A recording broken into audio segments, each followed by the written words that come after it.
Eh bien, bonjour à tous. Merci beaucoup d'être venus ici. Donc, sachez que dans cette audience aujourd'hui, nous avons des personnes qui collaborent déjà avec GameLearn, des personnes qui sont ici pour en savoir plus. Donc, l'idée de cette présentation, c'est un petit peu de montrer un peu plus notre plateforme, nos modules, nos solutions aux personnes qui ne savaient rien, et puis jusqu'ici. Et puis aussi, bien sûr, présenter notre nouveau jeu, notre nouveau module sur le onboarding. Donc nous avons beaucoup d'éléments à montrer, donc on va tâcher de commencer au plus vite. Donc si ça vous, voilà, je peux vous demander s'il vous plaît de mettre vos portables en silencieux au cas où, pour ne pas perturber la présentation. Sachez que GameLearn aujourd'hui est présent dans différents pays et donc nous organisons un événement annuel. Donc en France c'est le deuxième et donc chaque année nous le ferons. Sachez que nous avons déjà présenté le nouveau jeu il y a quelques jours au Mexique. C'est pour moi. Quelques jours au Mexique, en Allemagne, aujourd'hui c'est Paris, dans quelques jours nous irons à Londres le présenter, ainsi qu'à Madrid. Voilà, c'est un événement international et donc vous faites partie de l'événement français à Paris. Donc encore une fois, un grand merci à vous tous d'être ici. Un grand merci aux personnes qui, depuis de nombreuses années en France, nous font confiance. Cet événement, et si nous sommes là aujourd'hui, c'est beaucoup grâce à vous. Donc voilà, on voulait commencer cette présentation par ces remerciements. Je vais commencer par vous présenter un peu quelques chiffres clés du marché du serious game. Alors on peut l'appeler de différentes façons, le game-based learning, le serious game. En gros, bon, c'est l'apprentissage par le jeu. Sachez que d'ici 2022, ce sera un marché qui, au niveau global, représentera plus de 8 milliards de dollars. Donc on n'est pas du tout sur un produit niche, on n'est pas du tout sur une façon et une méthodologie vraiment très pointue pour un faible public. On est vraiment sur une transition réelle qui est en train de s'effectuer en termes d'e-learning. Donc passons, et on verra de quelle manière on passe du e-learning traditionnel à l'évolution du e-learning vers le jeu et le ludique pour l'apprentissage. Mais voilà, donc c'est important d'avoir ce chiffre en tête, on n'est pas du tout sur du niche. Dans la même étude qui nous présentait le chiffre précédent, les fortes tendances qui vont grandir, qui vont progresser, c'est la simulation, donc le fait de pouvoir pratiquer, et le game-based learning en général, quand le e-learning traditionnel, qu'on définira par la suite, lui aura même pas une stagnation, on parle même d'une régression. Donc c'est très important de prendre en compte ces points, car ce sont vraiment des tendances très fortes du marché actuel. Pour donner une idée, donc là on va parler du marché américain. Malheureusement en Europe on n'a pas encore de données concrètes, mais on travaille dessus. Mais donc une étude américaine indique que 70% des acteurs de la formation aux États-Unis projettent d'intégrer le jeu vidéo pour la formation de leurs employés. Voilà, pour vraiment, c'est vrai qu'ici, je ne connais pas la proportion encore des personnes qui ont déjà utilisé GameLearn et d'autres qui souhaitent peut-être se lancer. Mais dans quelques années et dans quelques mois, je dirais, de toute façon, cette proportion va vraiment changer de peu d'utilisateurs à énormément d'utilisateurs. Tous ceux qui aujourd'hui n'utilisent pas le jeu vidéo dans leur formation, ne serait-ce que dans une part de leur parcours, s'y mettront d'ici quelques temps de toute façon.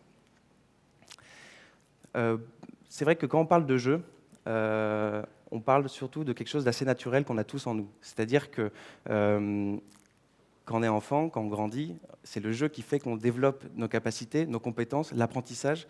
Et malheureusement, quand on rentre dans un système scolaire parfois un petit peu rigide, on perd cette faculté d'apprentissage par le jeu. Donc l'idée, c'est pas du tout d'inventer. GameLearn n'a pas du tout inventé le fait que le jeu et le divertissement entre guillemets lors de l'apprentissage a des vertus positives. C'est quelque chose qu'on a de toute façon de façon naturelle. Donc, si on s'appuie sur des études un petit peu plus universitaires, puisque là, je vous ai parlé de chiffres du marché, mais il y a des universitaires qui travaillent dessus. Et par exemple, pour montrer quelques chiffres, il y a eu une étude qui a été faite où le même contenu avait été donné d'une façon traditionnelle et en parallèle d'une manière ludique en utilisant le jeu vidéo. Et pour sortir de chiffres, il y a eu, pour le groupe qui a fait la formation via jeux vidéo, a eu 300% de tâches exécutées en plus que l'autre groupe et a eu un taux de mémorisation et d'assimilation de 90%, de 90% supplémentaire à l'autre groupe. Donc, ce sont des études concrètes qui montrent que voilà, ce sont quelque chose vraiment tangible et réel.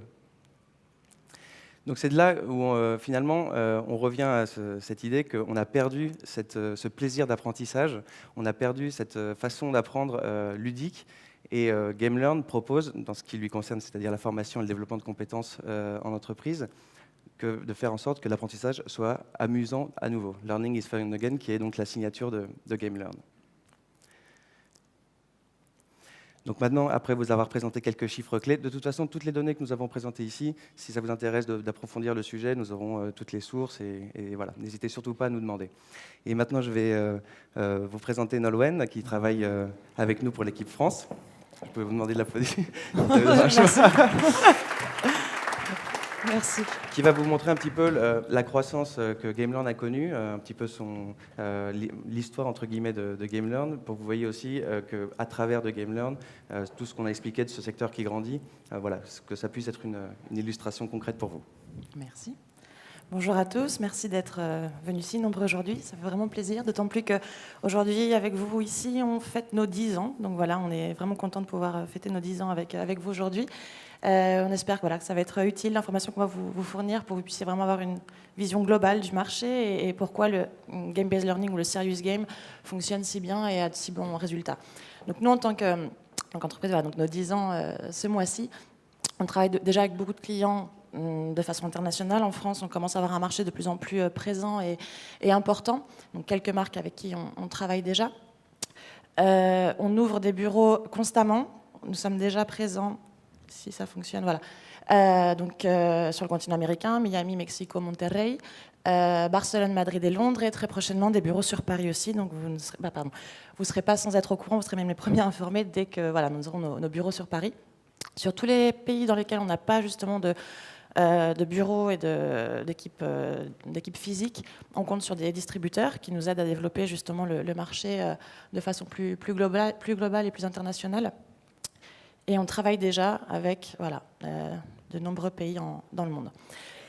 Ce qui fait que GameLearn, après 10 ans, soit toujours là et de façon plus importante et fonctionne si bien internationalement, c'est-à-dire qu'au long de ces 10 ans, alors pour ceux qui ont déjà fait nos formations, les connaissent déjà, vous verrez qu'à la fin de la formation, l'apprenant a un questionnaire à remplir où on lui demande, recommandez-vous GameLearn, les taux de finalisation bien entendu de vos groupes, et, enfin quelques métriques, et donc quelques données. Et au long de ces 10 années, on peut dire que 93% de nos apprenants recommanderaient une formation GameLearn, conseillent à leurs collègues de faire une formation GameLearn, 94% de taux de finalisation, donc des taux de finalisation très importants quand on compare à un e-learning plus traditionnel qui oscille rarement entre plus de 25 et 30%, et 97% de taux d'applicabilité, que finalement la formation que l'apprenant réalise lui puisse être utile dans son environnement professionnel, personnel et familial.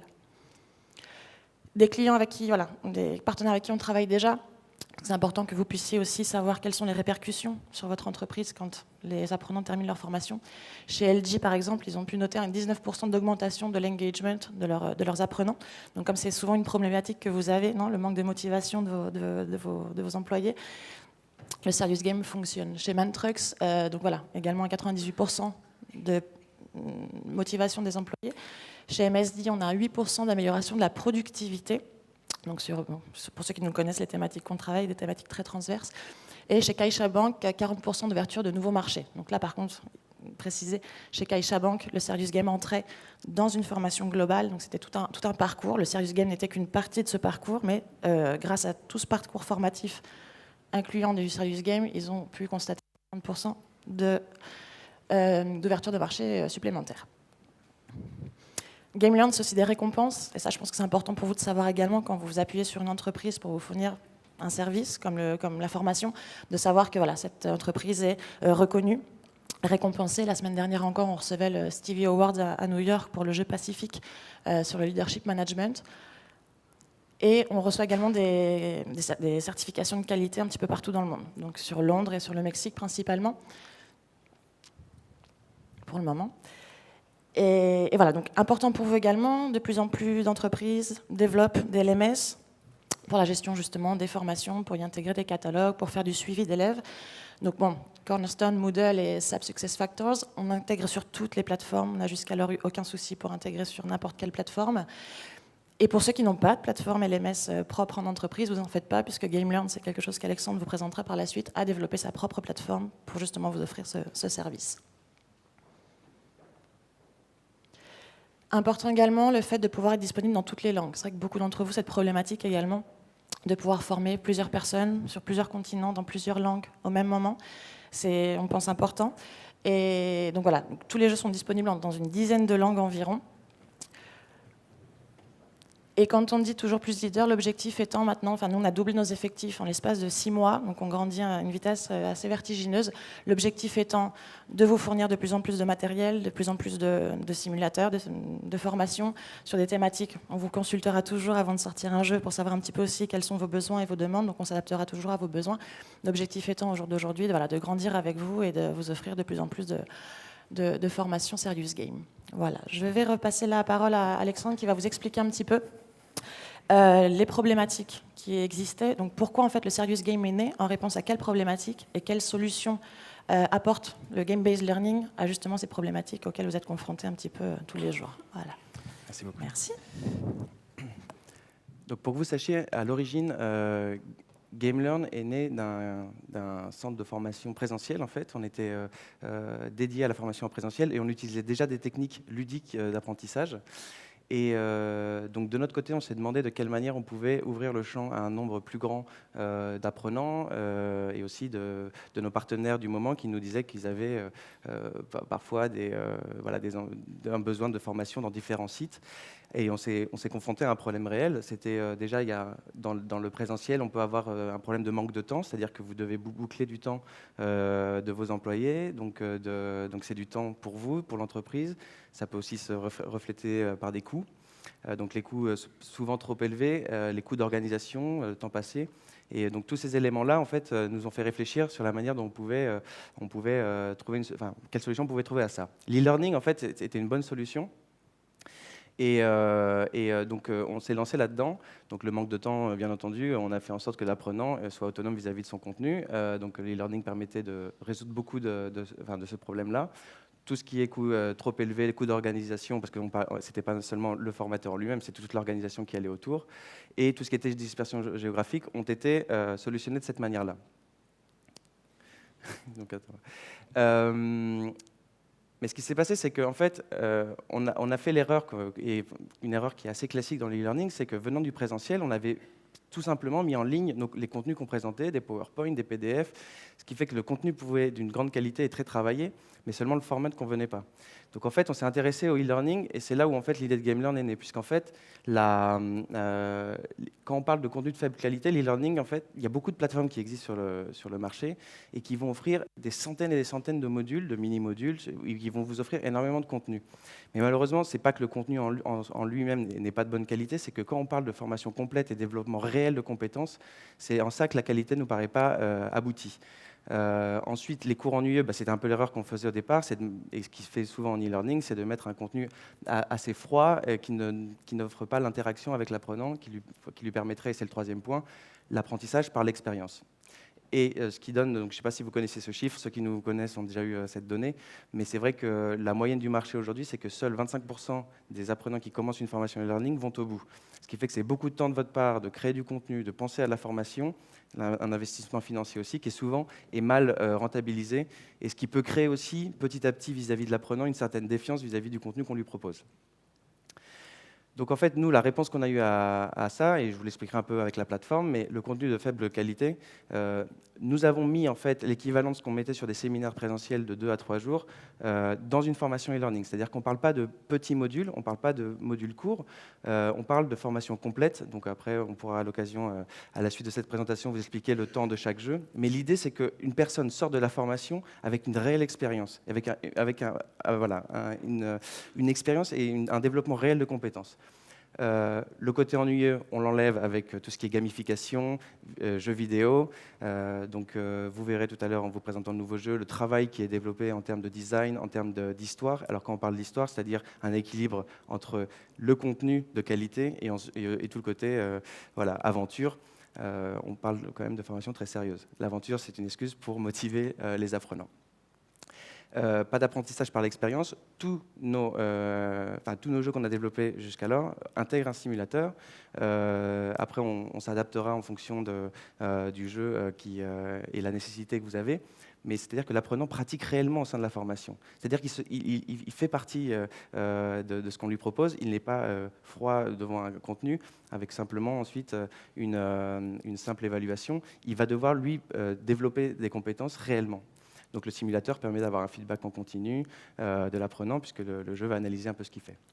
Et donc, chez GameLearn, le chiffre que vous avez présenté tout à l'heure, Nolwenn, de 25% de moyenne du marché, nous arrivons à toujours être au-dessus de 90% en moyenne. Ce mois-ci, on a eu des résultats de 92% de finalisation sur l'ensemble de nos clients. Donc, on parle de 1000 clients à travers le monde, mais en ce moment, pour être honnête, sur ce mois, on avait 4000 apprenants à la fois qui faisaient une formation.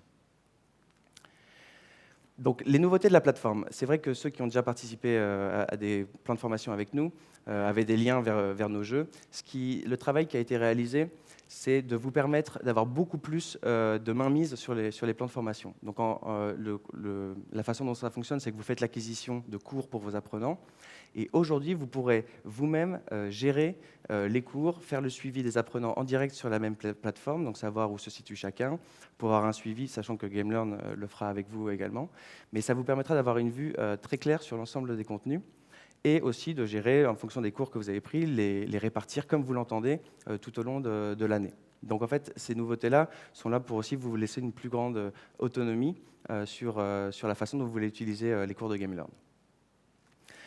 Donc aujourd'hui, nous avons 4 modules, et bientôt 5 dans quelques secondes.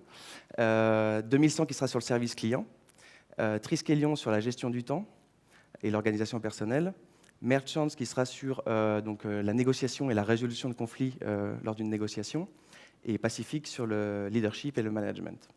Donc encore une fois, on parle de cours complets qui vont former, ça peut être aussi bien pour des profils juniors qui ont besoin d'une formation complète, mais on a aussi des profils de haute direction qui font ces formations, puisqu'on fait travailler, le simulateur fait travailler la créativité, l'approche nouvelle de repenser son métier. Donc voilà, ça peut être compatible pour tout type de profil.